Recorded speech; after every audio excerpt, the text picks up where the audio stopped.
ជាណានឹង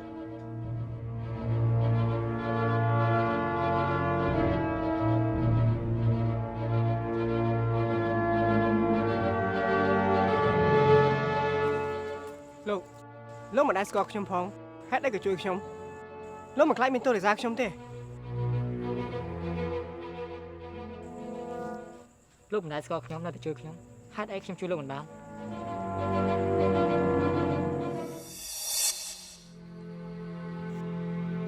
លោក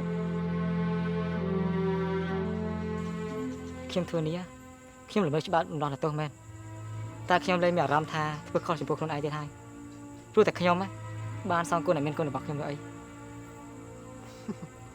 ខ្ញុំអរគុណច្រើនណាស់លោកចៅស្រុកនេះជាលើកទី1របស់ខ្ញុំហើយសង្ឃឹមថាវាជាលើកចុងក្រោយដែលខ្ញុំរំដោះអ្នកទោសលោកសន្យានឹងខ្ញុំបានទេថាលោកជប់ធ្វើចោលទៀតខ្ញុំសន្យាហើយខ្ញុំក៏សុំទោសលោកដែរដែលខ្ញុំធ្វើឲ្យលោកមានអារម្មណ៍ថាមិនគប្បីនេះជាផ្ទះចាស់របស់ខ្ញុំលោកស្នាក់នៅបដោះសិនទៅតម្រាំតែរឿងស្ងប់ស្ងាត់ទៅវិញ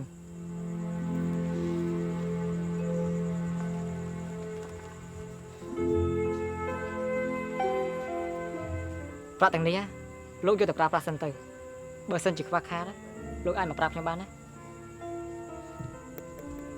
ខ្ញុំអរគុណច្រើនណាស់លោកចៅស្រុកខ្ញុំរំខានលោកច្រើនពេកហើយខ្ញុំក៏ចង់សុំទោសលោកចៅស្រុកដែរដែលខ្ញុំប្រើពាក្យសម្ដីមិនសមរម្យចំពោះលោកមិនអីទេខ្ញុំទៅវិញហើយណាខ្លាចមានគេសង្ស័យទៅហើយជប់ហៅខ្ញុំចៅស្រុកទៀតទៅណាពីថ្ងៃនេះយើងជាខ្លានឹងគ្នាបាទ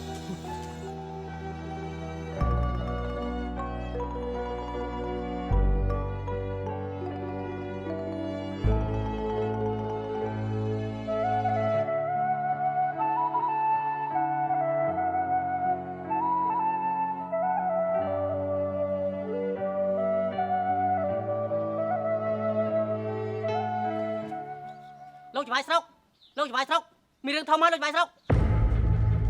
រឿងអីគេមិនក៏ឈរឡើងถึงបែបនេះ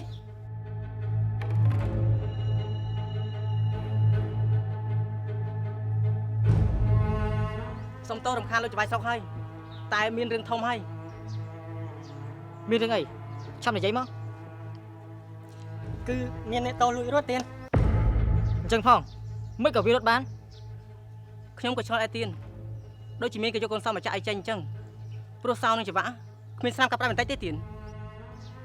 ច្បាស់ណាស់លោកបងប្រកាសជាមានគេមករំដោះអ្នកតោនោះចេញហើយតែហេតុអីក៏គេមានកូនសោគុកអញ្ចឹងអ្នកតោម្នាក់នោះចម្លែកតាំងពីដំបូងតែងតែទទូចចង់ជួបលោកចៅស្រុកដូចជាមានរឿងអាត់កំបាំងអ្វីមួយមិនអាចនិយាយប្រាប់អ្នកណាបានតោះតែជួបលោកចៅស្រុកផ្ទាល់ទើបអាចប្រាប់បានលោកបងបានទៅជួបគេរួចនៅអត់ទេបងមិនដែលបានជួបគេនោះទេដូចតែអូនបានឃើញអញ្ចឹងបងរវល់នឹងការងារនេះជាយ៉ាងមានពេលណាទៅជួបអ្នកទោសនោះ